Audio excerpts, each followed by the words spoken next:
Hello, Bill. Good morning, Matt. Welcome to the DMZ, everybody. Thursday morning. I think we are, is it week 6? Week 6. They all blend together at some point, yeah.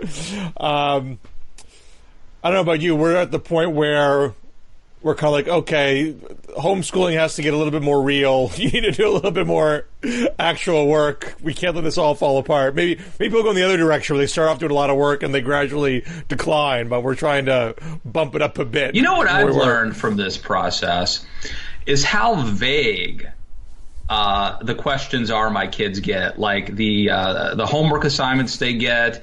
There are oftentimes multiple answers that could be true and things that are unclear, open to interpretation. I'm talking about like on this is like a third grade or a first grade thing. Like it's not terribly clear. If I were doing something for children, I would want to make clear that there is a correct answer and it is this. I may be a little bit obsessed at this point with homeschooling. You know, I was a politics major in college, and the key 200 level class that my faculty advisor taught, it was titled Public Policy in America, but it really was actually a giant negotiation role-playing exercise.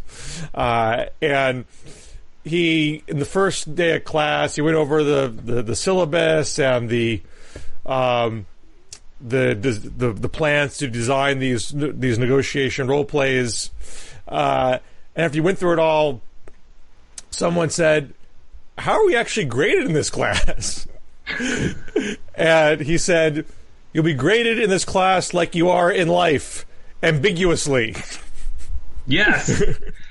Open to interpretation. Well, I have a story. When I was in college at Shepherdstown, West Virginia, I took this a night course for some reason. It was like a science class, and because it was a night class, there were lots of non-traditional students there, like adults, and we had this young professor who was like also a high school teacher, but I guess he was an adjunct professor at night, and he came in and he was like, "Hey, listen, everybody.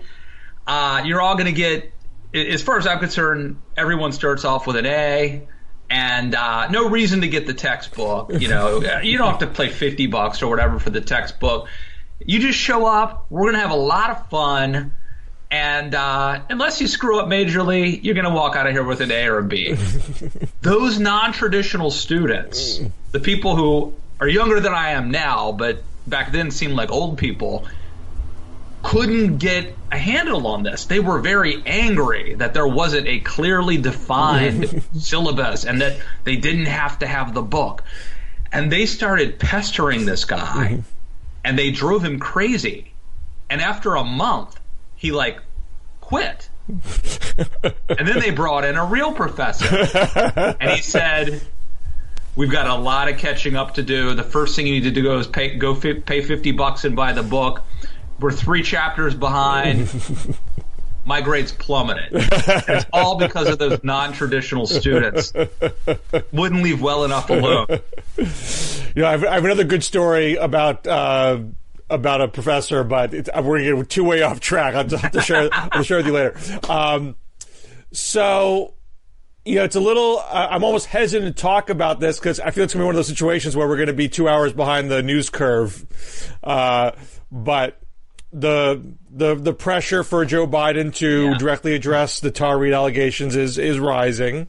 We should say, Bill, yesterday you and I hosted a Skype call with 8 or so of our Zoom call. What did I say? Skype? Yeah.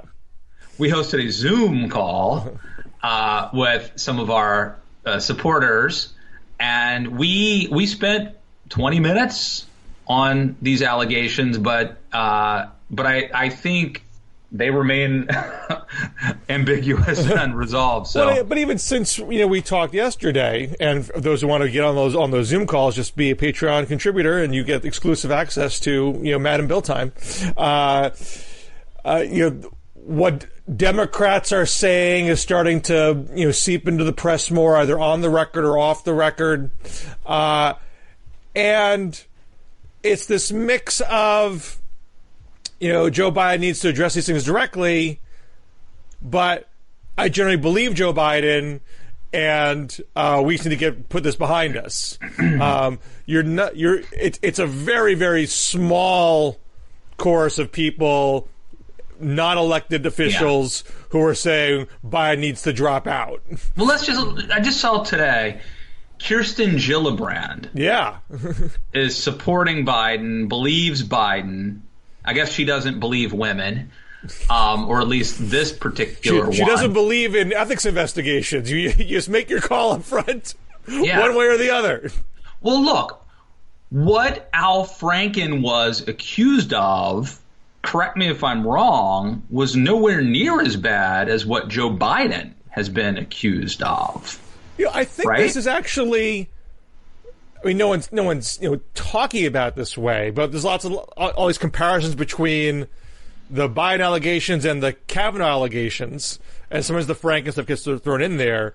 But what Biden's accused of is a million times worse than what Franken and Kavanaugh is accused of, and I actually think that's one of the reasons why it's easier for Democrats to stand by Biden. It's much harder to believe that Biden did something that extreme. Someone a grab at a photo, a drunken high school episode is more believable than straight up sexual assault in a Senate hallway. In 1993, right after Clarence Thomas, married for 20 years, already ridden the Violence Against Women Act, never anything has come in this guy's career of over 40 plus years. That's a lot. But the accusations against Biden, and there were many, that were not sexual assault, but were sexual harassment. Well, no, even the touching, even most of the people that accused them of the touching would say, this wasn't sexual. He was violating my personal space. It was inappropriate, but they weren't calling it sexual harassment. Everything about the Tara Reade story, from the sexual harassment charge, which is, I heard secondhand he wanted me to serve drinks because I had pretty legs, to he literally penetrated me in the Senate hallway. Both those accusations are not in sync with, some people say, well, if he violated people's personal space, it stands to reason he would do this. Others would say, these are totally different kinds of stories, and they don't follow one to the other. Yeah. Well, and like I said, in fairness to Joe Biden, and people do the Biden-Brett Kavanaugh comparison, most of us didn't know Brett Kavanaugh. Most of us feel like we know Joe Biden and have for decades. And so it does make sense to me that there's a little bit of goodwill, and that Joe Biden has sort of earned a little bit of goodwill. But the Al Franken thing to me is actually maybe more interesting in terms of, the hypocrisy. And I know my conservative friends want to point to the way the media handled Brett Kavanaugh. I feel like it's not necessarily analogous. It's kind of apples and oranges. But when you got people like, Gillibrand, the way that she treated Al Franken and the way that she's treating Joe Biden does seem to be quite a contrast. Well, because it's the same person. It's the person who was the leading figure that drummed Franken out of the Senate, and now she is one of the leading figures saying flat on the record, I believe Joe Biden. It's all captured in one person, makes it very stark. And both Democrats and both figures that were not immediately going to be confirmed to a lifetime appointment. Well, people are saying, people are, sticking by Biden because it's only when they accuse Republicans. Well, Franken wasn't a Republican. Right. Franken was the opportunity for Democrats to say, this is not about partisan politics. We're willing to hold this standard to anybody because we can't have this kind of behavior tolerated anymore. We can't have women's reputations when they raise allegations be dragged through the mud anymore. And some people even went as far, I don't think Gillibrand said this, but I don't know if an office holder said this, but I've heard it said that even if some people didn't necessarily do it, or there are mitigating circumstances, or we're not getting the full story, if some of those people lose high-profile positions, not that they're going to be destitute, but Al Franken's going to be okay. Al Franken's going to live in a nice house. They were willing to accept collateral damage. A degree of collateral damage, that's right. To change the culture so when women make accusations, the immediate response is, let's trash this person as part of the natural process to seeing if this is really true or not, or to make sure these things never get to see the light of day and get suffocated before they hurt some important man. And as what you're saying, I don't think you phrased that right, or at least I didn't hear it right. But what you're saying is that these women wanted to change the fact that frequently when women make allegations, the initial response is to slut shame or try to undermine their credibility. Which, by the way, Bill, let me just say, there's a USA Today piece that is out today, Thursday, as we tape this, that a lot of people are saying this makes a lot of sense. And I have to tell you, some of the criticism of Tara Reade, I'm not saying it's not valid. What I'm saying is that when Harvey Weinstein said it, how could I have done this, when she later sent me this nice note? When Bill O'Reilly said it, if I had really done this, would she have sent me this nice note? A lot of progressives said that you can't say that. You can't bring that up. That means nothing. Now I think this same tactic is being used to undermine Tara Reade. Yeah, I forget the person's name who wrote the piece. He said he was a long-time prosecuted a lot of sex crimes, sexual misconduct crimes. So he brought that level of credibility to the discussion. I agree with you that certain points he made, and others on Twitter have made, she tweeted this nice thing about Joe Biden in 2017. This shows that this can't be true. That's not a great argument. I don't know if it's a great argument or not. What I do know is it has not been applied consistently. Right, I agree with that, but I agree that the previous point, a woman who was a victim of sexual harassment or assault saying something nice about the accused at some point is not evidence that the incident didn't happen, because there are reasons why people do that sort of thing. So I would not use that as primary evidence to undermine Tara Reade's claims. Other points in that column I do think are stronger. This I actually said on the Zoom call yesterday. The Larry King call, that is ostensibly the This is where her mom in 1993 phoned into Larry King Live. What the mom said was that her daughter had problems in a office of a prominent senator. She does not say the prominent senator was the source of those problems. And she said that she didn't go to the press because she had respect for the senator. That seems, I can't say it's literally impossible, but it seems hard to believe that's how you would describe a case of straight up sexual assault. But do we know that? Do we know that she told her mom the whole story, though? Well, we don't. Okay. And maybe she told her mom, I went to work for Biden, but he wasn't the person I thought he was. There were just some problems there.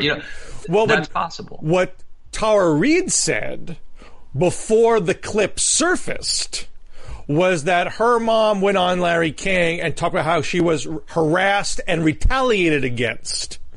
But her mom did not say that on Larry King. So there was an embellishment on Reade's part before the clip surfaced, and that could be imprecise memory, or it could be there's some tendency to embellish what actually happened. So let me just say, I think when I was I was never defending Brett Kavanaugh, but what I did get into a little bit of controversy over was saying, like, I don't think we should, this slogan, believe women.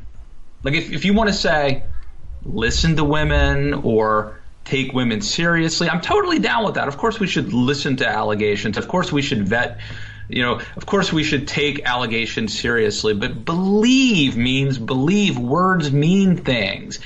And I think that there was a sense when it applied to Bill O'Reilly, Harvey Weinstein. I don't want to put Brett Kavanaugh in the same category as Harvey Weinstein, but just in the past, before Joe Biden, when these allegations were made, whether they were true or not, there was a sense that bringing up inconsistencies or past problems with the accuser, with the victim, is like victim blaming, and it's a bridge too far. But now it feels like it's okay to do. And by the way, maybe it should have always been okay. Maybe we shouldn't have reflexively believed the accuser, because maybe we should have the presumption of innocence. Maybe we should have due process, right? But I think what some people on the right are saying is like, look, you guys wrote these rules, Alyssa Milano or whoever. This is your rules. Now your guy needs to play by your rules. Well, I mean, let's make this about Biden himself. Biden said in the Kavanaugh case that you start with the presumption. Those are his words. Start with the presumption that the woman is telling the truth. Now, there is some wiggle room there. It's not literally believe her story, end of discussion, no more investigation or examination. But I would interpret that as, don't start with, okay, now let's drop a ton of bricks on this person and put her through the ringer, and then we'll see if she's really telling the truth enough she can survive that process. And I do think that the cultural shift that has happened in the past 3 years has been for the good, notwithstanding certain people's taking, I think, tangential or irrelevant data points in the Tara Reade story. As a general matter, she's not being treated like Paula Jones. James Carville's not saying drag $1 through a trailer park and see what turns up. I think on the whole, they're not. We know they're not publicly taking that tack. Right. What we don't know is, and I hope it's not the case, but it could be that behind closed doors, the strategy is let's undermine her credibility by having people write columns or by Well, look, I don't know if you know about there's this episode that's come up on Twitter where, and forgive me if I'm not getting all the details correct, Tara Reade got a horse from a sort of horse sanctuary, and the horse got injured, and she then tried to bill the charity for the vet bill and not pay it herself. And the person that ran the horse charity had some tweets saying that this shows what a liar Tara Reade is. And there's a duo called the Krasenstein brothers. They've done a lot of anti-Trump stuff on Twitter. They got banned from Twitter for having bot accounts or fake accounts, but they have a Medium post where they kind of throw the kitchen sink at Tara Reade. So there is some of that going on in the world, where people are taking irrelevant events to try to malign her character. And I think I'm not saying it's not happening at all, but and I think there is an argument. We joked about this yesterday. Maybe it's not good to joke about things, but it's gallows humor. But Donald Trump is viewed by some as an existential threat for this country. Mm-hmm. And there may be people who are willing to overlook a very serious allegation because Donald Trump has to be defeated. Well, that's what you have this collision of principles.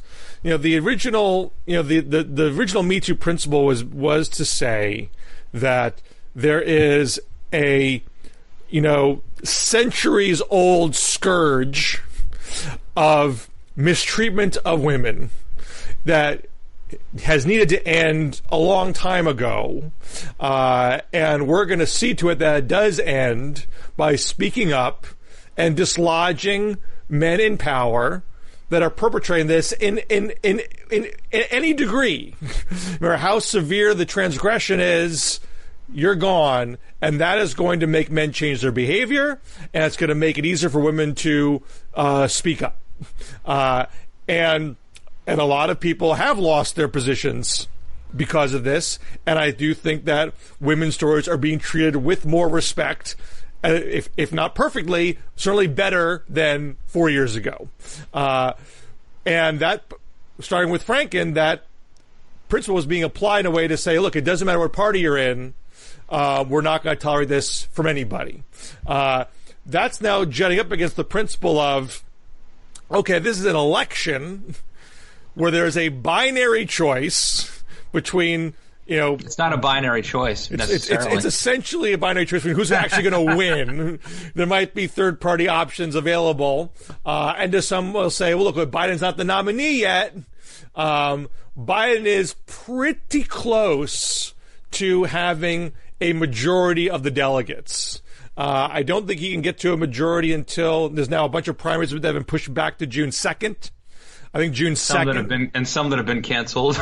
Right, New York was canceled. But I think on June 2nd, assuming he hasn't quit, he would have... I just want to make this point. Yeah. Once he has the majority of delegates, they are bound to him. They will be obligated to vote for him at the convention, however that convention comes into being.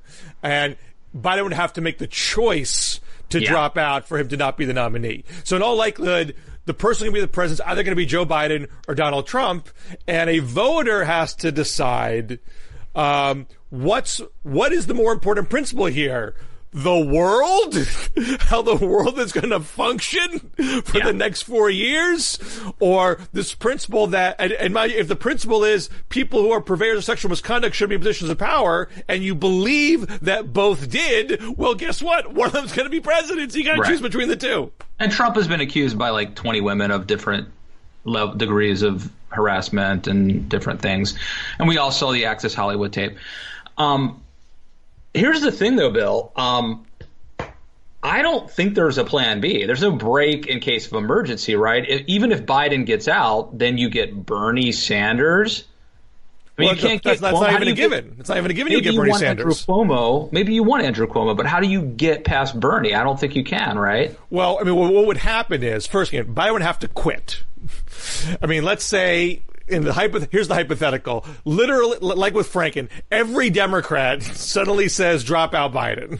Pelosi, Schumer, all the women VP prospects, they all say drop out. And then Biden has to say, well, there's no way I can win when literally everyone in my party says I can't do this, so I have no choice but to quit. And so he quits. You have delegates at a convention, whether it's in an in-person convention or a virtual convention, they are the delegates, and the delegates decide who the nominee is. And that becomes a free-for-all. It doesn't get handed to any one person. They have to all fight for it by convincing delegates that they should be the nominee. And I guarantee you, it would not be a consensus choice. It would be a bloodbath. There's no way that would happen in a way that everyone would be like, we're all going to lock arms and be on the same team here. So we would go from a position where Joe Biden is currently beating Trump pretty, soundly in the polls, to utter chaos among Democrats, which is to say, this won't happen unless there would have to be like a video or something. Like, I don't think it's enough to say, yeah, she told her neighbor back in 1993. Like, I just don't think that standard is enough to get Biden to quit. Well, to get Democrats. Democrats would be committing political suicide. Right. I think it would have to be really ironclad to say a person who has been in the public eye for 5 decades and has never had an allegation of this kind ever leveled at him, you would need to have all the evidence.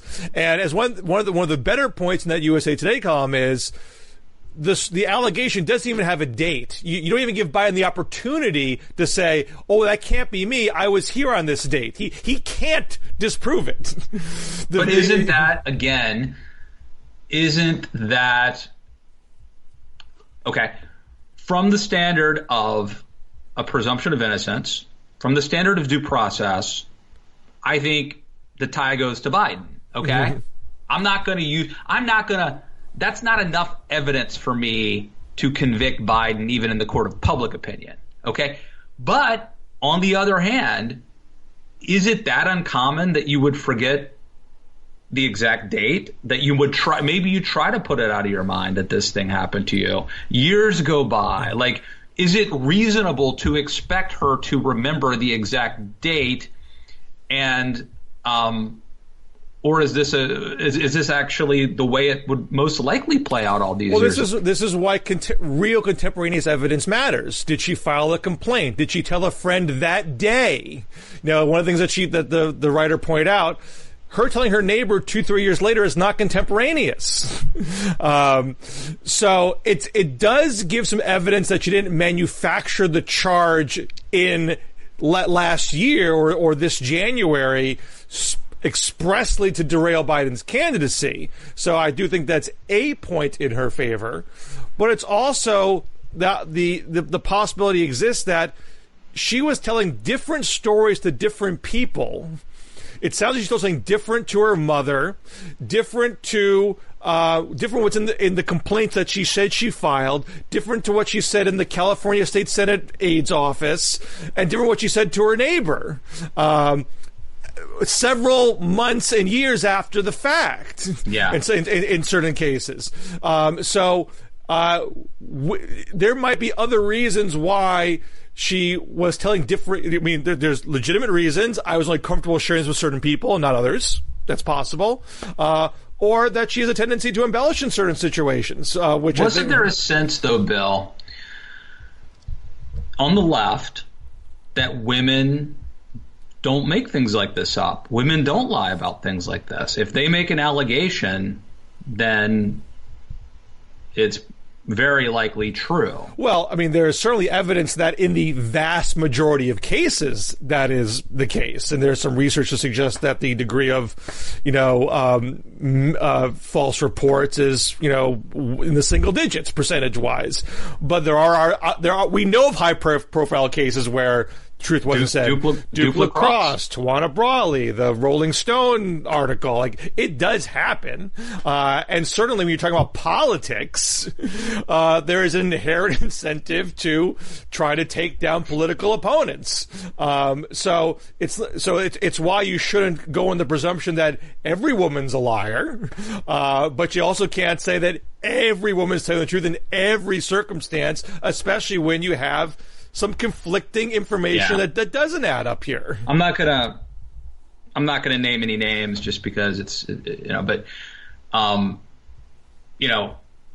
two white dudes having this conversation, right? But we did have a female supporter of the DMZ on yesterday. We brought her in. That exonerates anything we say today. No. But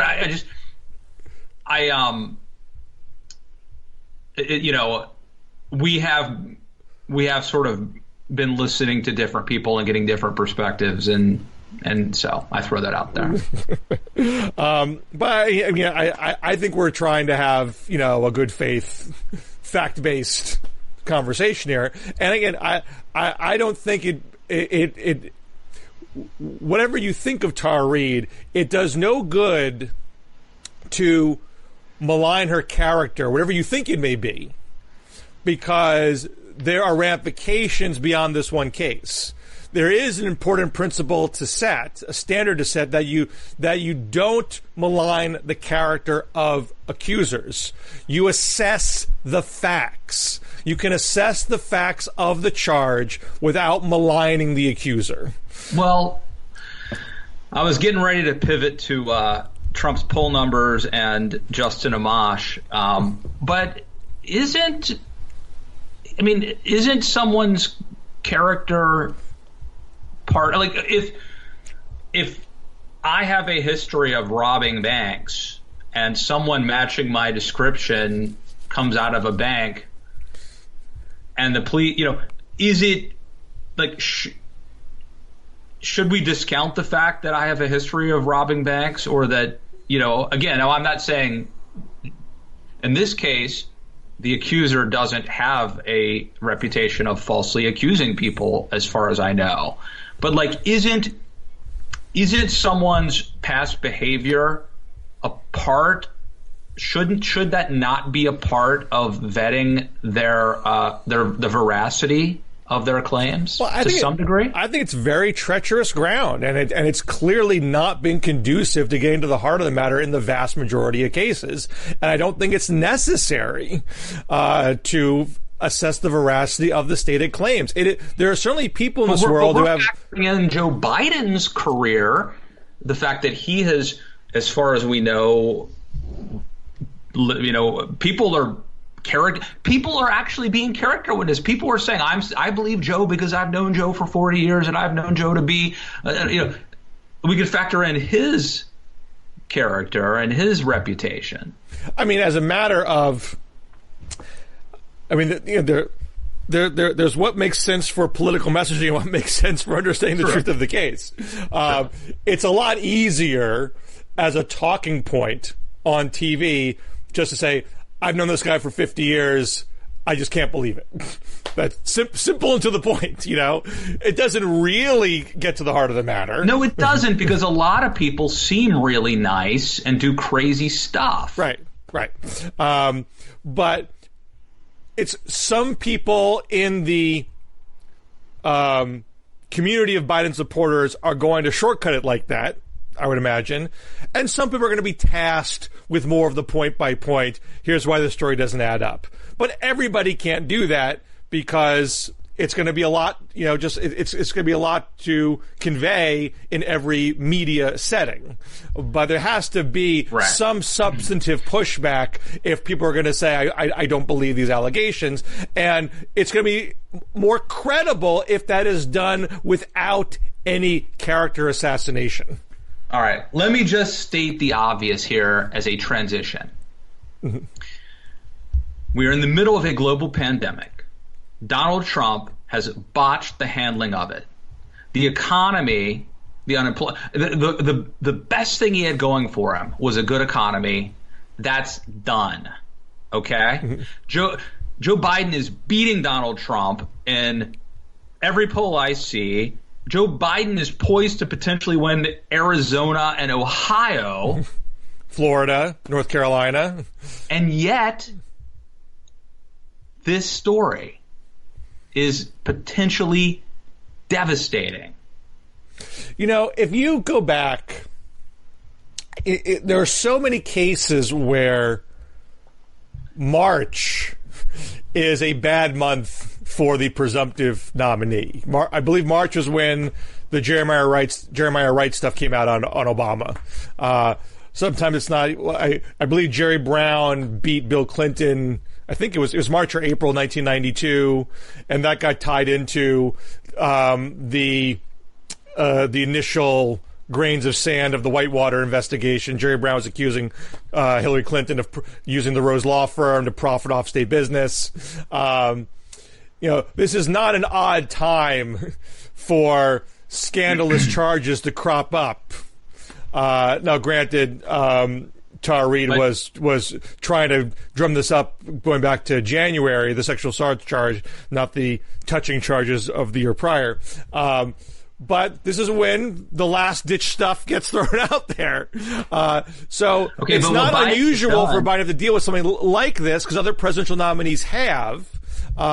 And in the case of Bill Clinton and Barack Obama, they got past it and won their races pretty handily. Yeah. What Biden has done is like social distancing, right? Mm-hmm. We could either go out there and get infected, and we may make it, we may not make it, or we can hide away in our basement and maybe there'll be a vaccine before November. And I think that Biden has let this linger, hoping it will go away, hoping the warm weather and the sun is going to kill this, and it hasn't. It's still there.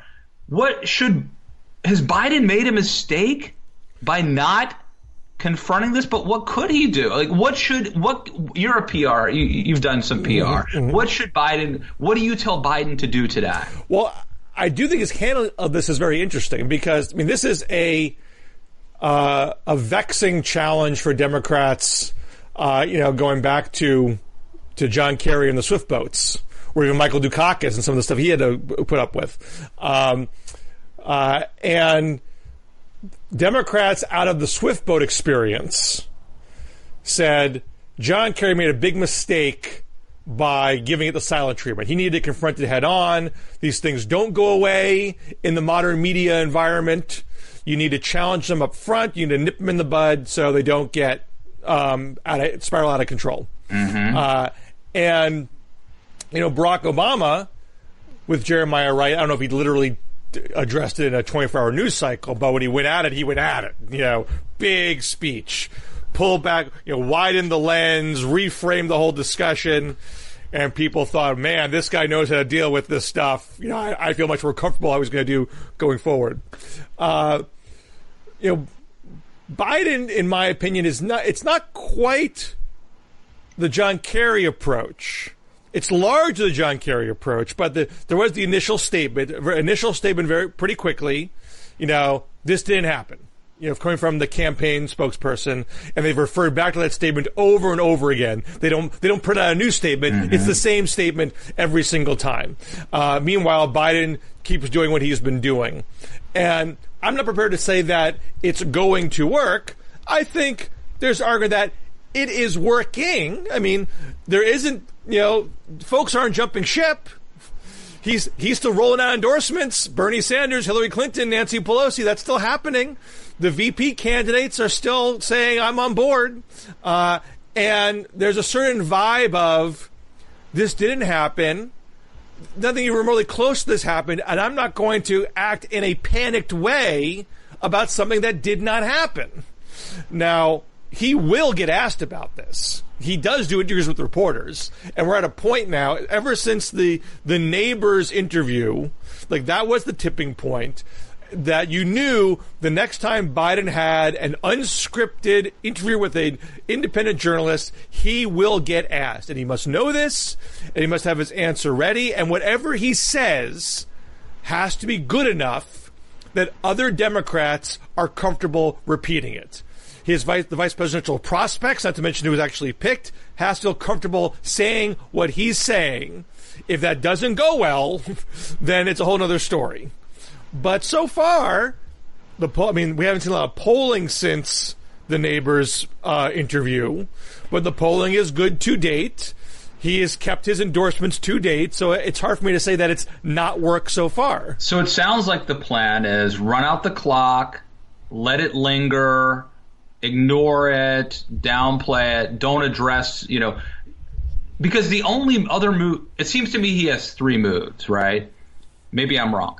One move is what I've just described. Try to run out the clock. It's going to linger, but it'll just sort of be out there, but it's not really harming him as far as we know. Well, the other option, option two, is I think you have to destroy her credibility. Like, this is not true. I think they can't. I think they can't go at her. I think it would be too undermining. It would be too hypocritical of things that Biden has said. Biden is one of his main arguments is his long leadership on protecting women or any any victims of sexual misconduct. He can't bring the hammer to her. He could just say, those allegations are false. I don't think he can be that angry. I don't think he can be indignant. I mean, again, his tone is going to matter a lot when he speaks. I don't think he can be that angry about it. Okay, and then there's a third option, which I think is also a bad option, which I think is it's a bad option because it would have to be done perfectly, and I don't think he could do it perfectly. I don't think I could do it perfectly. But the third option would be give a big speech where you firmly deny it, but also talk about, the failings of America, how we have not always been sensitive enough to things like this, and sort of striking the balance where you're paying some homage or some to the Me Too moment. At the same time, you're denying these allegations, but that's I just don't know how you could. Yeah, I feel even if you're literally denying, like, the big speech is almost like a tacit admission. Like, why are you giving this big speech if you didn't do anything? So what he's left, if I'm correct that those are the three options, what he's left with is what he's doing, which is basically, this is not going to go away. This is going to be a cloud that hangs over his campaign until November. Well, I mean, my guess is that Tara Reade will keep talking, and who knows if some other person shows up. I mean, it may be completely baseless, but I mean, at this point, if just some person falls out of the sky and makes a similar allegation, it's going to get news coverage. So I can't know if that's going to happen or not. And there's the question of, should Biden open up the papers his private papers at the University of Delaware, which the university says are not cataloged, and they're in lockdown. You can't even go to the library anyway. But that piece of it might be lingering out there. But if his poll numbers are stable and most Democrats aren't abandoning him, then what does that cloud really mean? How big is that cloud? So maybe the press just moves on because it hasn't, because it hasn't moved his poll numbers, because, it's at some point they just quit writing about it. And Trump's people will keep pushing it, though, on Twitter. And maybe does Tara Reade sit in the front row at one of the debates, if there are debates? If there are debates. I mean, she has said she doesn't want to help Trump, but who knows? And one of the things that was different in the email server matter was that there was an FBI investigation, and that allowed for continuing news stories to keep this in public discussion, not to mention the resolution of those investigations, one in the summer and one right before Election Day. Does Donald Trump start an investigation? Does Donald Trump tells FBI, you got to go investigate this now? Yeah. So there are other ways this might happen. This might get dragged out. But of course, if Trump did that, would that seem like this is so political that this says more about Trump than it says about Biden? I can't game it all out. But I think what I assume Biden's body language is going to be is, there's nothing here, and the way I handle it is going to reflect my feeling that there's nothing here. Donald Trump's on the ropes in the polls, and yet you've got this Tara Reade story, which could be a potential lifeline with Democrats being in disarray. And then you've got a potential spoiler bill, a potential libertarian candidate named Justin Amash. I'm surprised you call him a spoiler, because he's your guy. Who happens to hail from Michigan, who is going to try to win the Libertarian nomination. And that could complicate matters, I suppose. Now, you told me yesterday that after you tweeted that you would be voting for Justin Amash if you were able to. Yeah. That you lost about 300 followers on Twitter. Yes, that's true. Now you did not gain. You didn't gain those back from all the Justin Amash fans out there, right? I gained a handful of new followers who are Justin Amash supporters, but I net lost around 300 Twitter followers yesterday. I mean, I'm very much in the Twitter is not real life camp, but if there were to be any discernible Justin Amash constituency out there, you would think they would be on Twitter, and they would be excited to see a prominent media figure getting on the Amash campaign, and yet somehow there are more people angry. I mean, this suggests that you have a following of resistors, an anti-Trump following, who said you've betrayed the cause. By saying you're for Amash. There's more of them out there than Amash people out there. Well, certainly. Well, I think there are more of them out there, but certainly more of them on my Twitter my Twitter feed right now.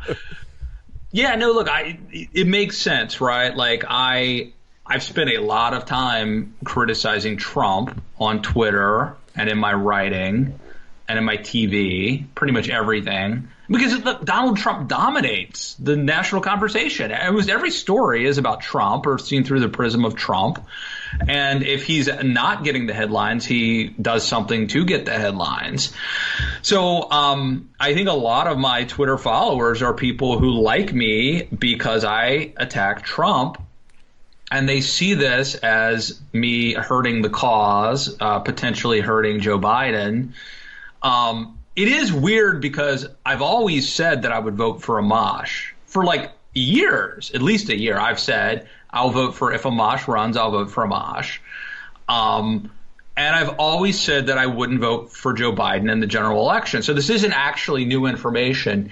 But what this shows me is, and this is not a surprise, but like, let's say my ultimate goal in life were to become a brand, like to have a big Twitter following. And by the way, I lost a Patreon supporter too. They're hitting me in the wallet. That's the deepest cut. But I don't know. I don't know for sure because when Patreon supporters drop off, they tend to drop off like when they get billed, which is at the end of the month. And so we're sort of at the end of the month. Who knows? But it was probably Justin Amash. So he can start sending me a check every month. No, don't do that. That would probably be seen as unethical. Let me just say this point.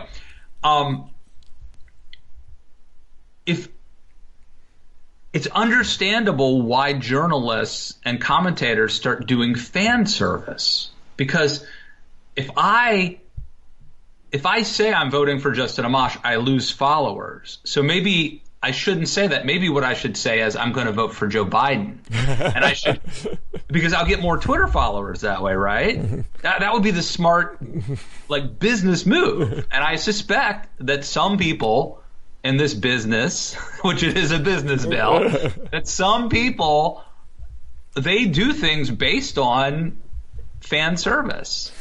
Well, you're maintaining your niche appeal. Yes. Your very, very small niche appeal.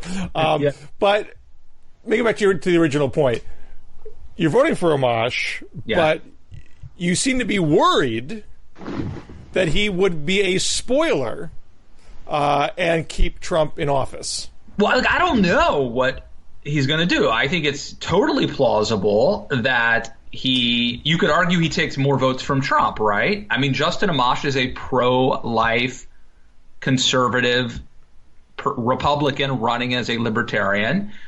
Conceivably, that kind of person who is a pro-life Republican would take more votes from Trump than Biden. You could argue that. In the case of me, he's not taking my vote from Biden because Biden never had my vote. And he's not taking away a vote from Trump because you never voted for Trump in the first place.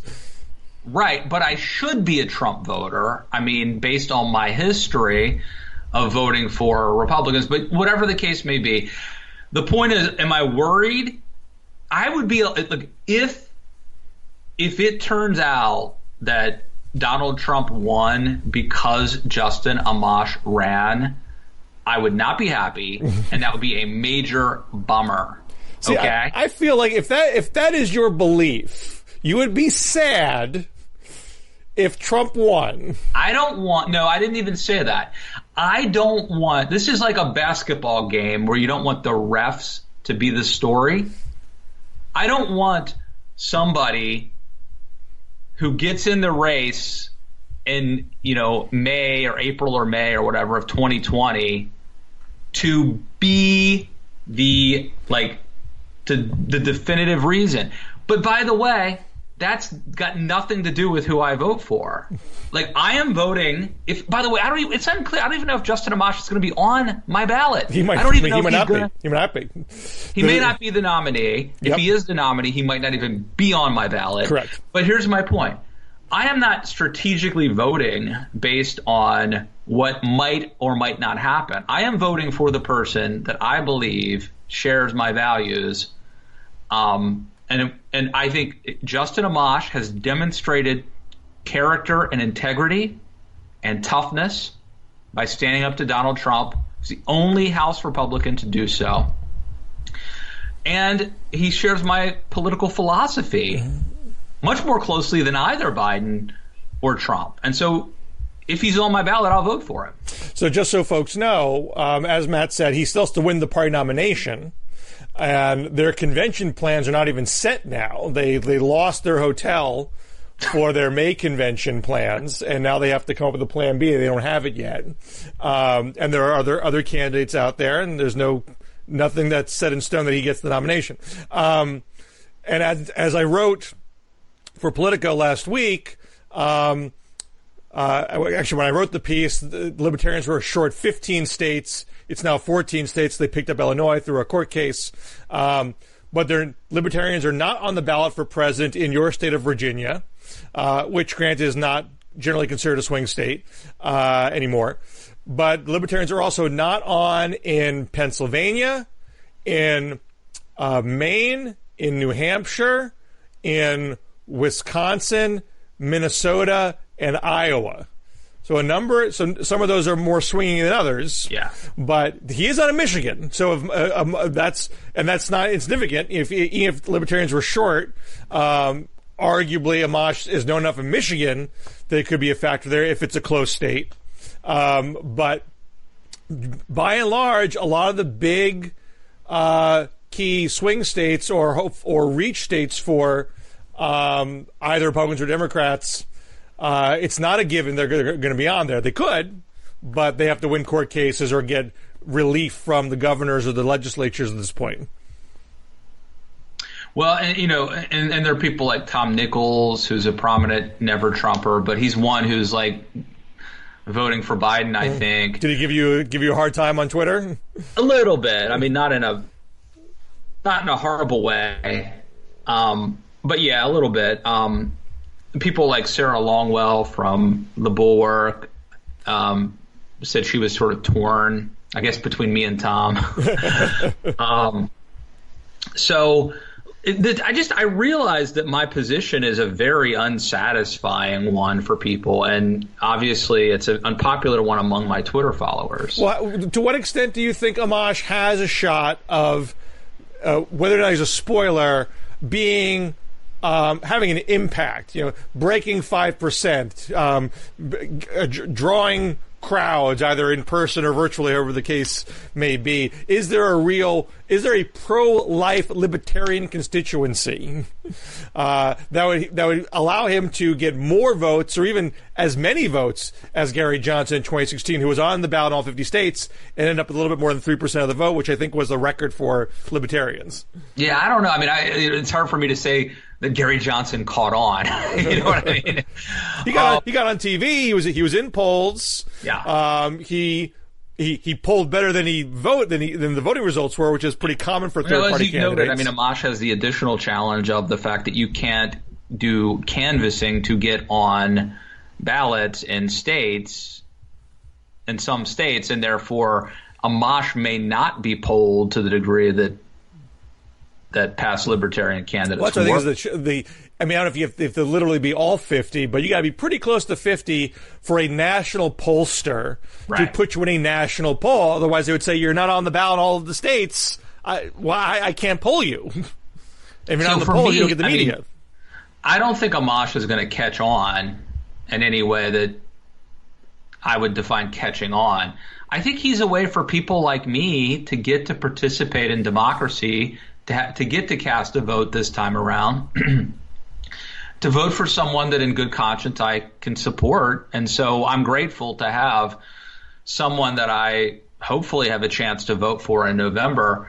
And I do think there's a chance that he could be part of creating in the law, like a long-term, third-party option. Like if Justin Amash does well enough to kind of catch on, maybe there's a day when Matt Lewis is a libertarian, and with a capital L libertarian, he would change the nature of the party if it was going to be a socially conservative libertarian party that's different than the socially liberal fiscal conservative party it was styling itself as in the Gary Johnson era. Yeah, but also just a more serious party, too. I mean, Gary Johnson is not a serious person. He was apparently a fine governor of New Mexico. He's a very goofy person. And, you know, I believe it's the case that Justin Amash is the first, he would be, if he wins the nomination, he would be the first ever sitting member of Congress to run for president as a libertarian. Although, what about Ron Paul, I guess, might have been. Ron Paul, I think, was sitting. But he was a Republican. Right. He did have the libertarian line for the presidential ballot, but he didn't give up his R designation as a member of Congress. Whatever the case is, there's some this is an historical first. He would be the first sitting House member to be a capital L libertarian. Okay.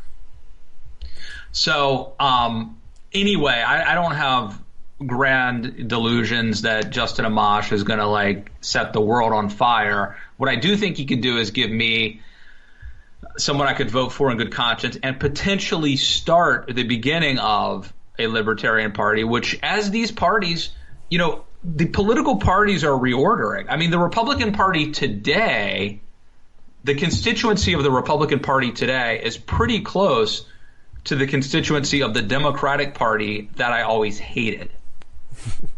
It really is. Mm-hmm. I mean, it's New Deal, FDR, working class, white. That's the constituency.